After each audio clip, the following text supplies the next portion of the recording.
Hello everybody, Jeremy Dickinson here. Thanks for watching. In this video, I'm going to continue my discussion of theories of well-being, and in particular, I want to continue my discussion of Susan Wolf's essay found in the Rush for Landau's work, The Ethical Life, Happiness and Meaning, Two Aspects of a Good Life. Now, I concluded my previous video on Wolf's work by stating really how it is that her view is different from some of the other views that you're going to find in the well-being literature. Her view is an objectivist view, which includes, right, in its theory, the idea of meaningfulness as being essential to the good life, or the life that's worth living for the person who's living it. And her view is objectivist because she thinks that there are other things, pleasure and perhaps other things, that belong in a theory of well-being that constitute the elements of well-being. And she thinks that theories of hedonism or desire satisfactionism, as it were, fail to give us the correct account of well-being. So according to hedonism, the thing that makes our life go well for us is pleasant experiences. And what Wolf wants to say in response to those views is that, well, pleasant experiences, having a pleasant experience is more exactly, doesn't lead to meaningful lives necessarily. We can imagine people having or experiencing pleasures that seem rather, trivial. We can imagine people getting a lot of pleasure from, say, just watching sitcoms all day long. According to hedonists, this would be a perfectly meaningful life. But according to Susan Wolf, something's lacking in a life that's like this, a life that just doesn't have, on her view, the right kind of worthiness of project. So on her view of meaningfulness, as we saw, you have to be actively engaged in what you're doing, and you have to be engaged in worthwhile projects. According to hedonism, it doesn't matter what kinds of engagement you have in the projects you're engaged in, and the projects themselves don't have to be valuable. So Susan Wolf is going to say that given that the hedonist is perfectly content with saying that being hooked up to a Nozikian experience machine is perfectly fine for the person living that life, there's something that's problematic with hedonism, because in such circumstances, one's not actively engaged in the pleasures that are being experienced. So when one's hooked up to an experience machine, we remember, if you don't remember, please see my videos on Nozick's experience machine. Being hooked to an experience machine just involves being passive, involve having passive experiences of pleasure. One's not actively engaged in anything. From the inside, it may appear as if one's actively engaged in things, but they're not. As a matter of fact, their brain's being stimulated in various ways. Right? The individual, the agent in question, is just passively having experiences. So the problem with hedonism, as Wolf would diagnose, on the one hand, would be that there's no active engagement in the projects that one's engaged in. But it would also fail because in such circumstances, the projects aren't worthwhile. Look, when one is involved in projects that have a kind of objectivity going for them, a kind of objective goodness going for them, Wolf's going to want to say those are better than the ones that, as it were, seem to be objectively invaluable. And though Wolf makes no claims about this in the essay that I'm referencing here, she might be inclined to say that being hooked to an experience machine involves being engaged in projects that just aren't worthwhile. And that might ultimately be because one's not actively engaged in the project. But even if Wolf wouldn't want to go so far as to say that you're not engaged in worthwhile projects when hooked up to an experience machine, we can easily just think about examples from her work that would confirm that there are plenty of actions that hedonists would deem as plenty good for the person doing them, experiencing them, that Wolf would count as invaluable and thus not as contributive to the life who's experiencing them. So getting pleasure from counting, blades of grass, or from copying definitions from a dictionary, or pig farming purely for the sake of pig farming. These are the kinds of examples that involve projects that don't seem valuable in their own right, and according to the hedonist, even if that's true, so long as lots of pleasure is experienced doing these activities and engaging in these projects, right? Then these experiences, they're good for the person. These people can live good lives, right, engaged in these kinds of projects. Wolf would say no, because the value of the project has a bearing on how they contribute to the well-being of the person who is engaged in those projects.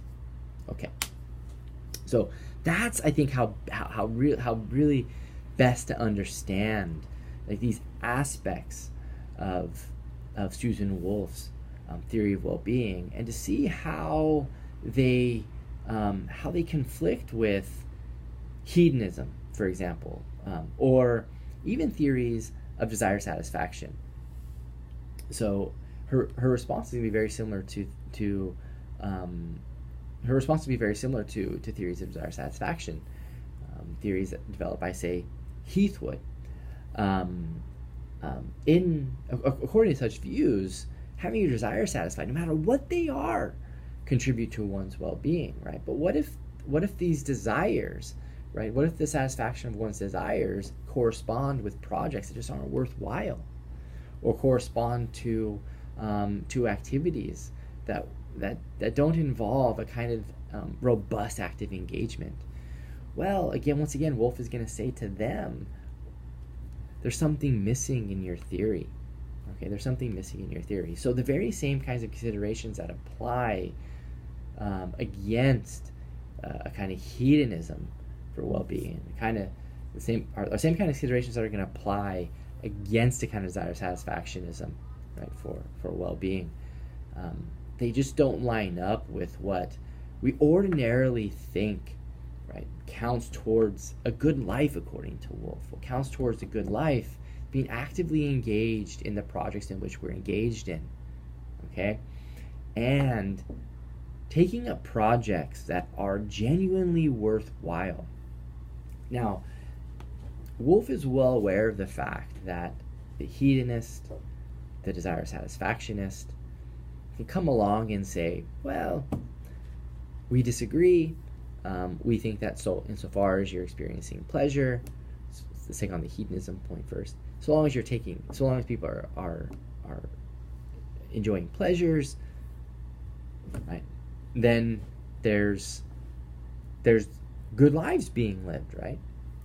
And we let people determine, right, subjectively what counts as pleasurable to them. There could be lots of overlap given similarities in human nature as it pertains to experiencing pleasure.